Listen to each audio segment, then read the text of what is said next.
Details చూద్దాం. పశ్చిమాసియా యుద్ధాన్ని ముగించేందుకు అమెరికా ఇరాన్ మధ్య భారీ డీల్ కుదిరిందనే వార్త చర్చనీయాంశంగా మారింది. నెలల తరబడి సాగిన ఉద్రిక్తతలను చల్లబరిచేందుకు ఏకంగా 25 లక్షల కోట్ల భారీ ప్యాకేజ్ ఇచ్చేందుకు డొనాల్డ్ ట్రంప్ అంగీకరించినట్లు అంతర్జాతీయ కథనాలు వెలువడ్డాయి. రెండు దేశాల మధ్య కుదిరిన ఒప్పందంపై ఈ నెల 19న జెనీవా వేదికగా సంతకాలు జరగనున్నాయి.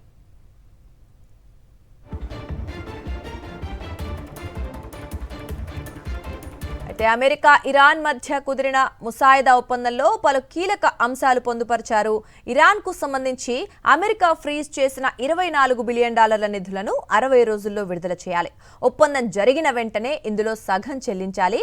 ఇక ఆర్థిక వనరులపై ఇరాన్కు పూర్తి నియంత్రణ ఇవ్వడంతో పాటు చమురు, పెట్రోకెమికల్స్ విక్రయాలపై ఉన్న ఆంక్షలను ఎత్తివేయాలి.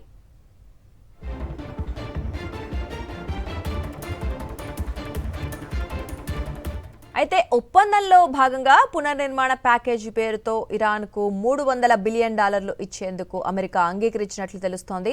ఇక డీల్లో నష్టపరిహారం అనే పదం వాడకుండా అగ్రరాజ్యం జాగ్రత్త పడుతోంది. కానీ ఇది యుద్ధ పరిహారమే అంటూ ఇరాన్ బాహాటంగా ప్రకటించి సంబరాలు చేసుకుంటోంది. కేవలం సైనిక బలంతోనే ఇరాన్ను దారిలోకి తెచ్చుకోలేమని గ్రహించిన అమెరికా అనివార్య పరిస్థితుల్లో ఈ భారీ డీల్కు సిద్ధమైనట్లుగా తెలుస్తోంది.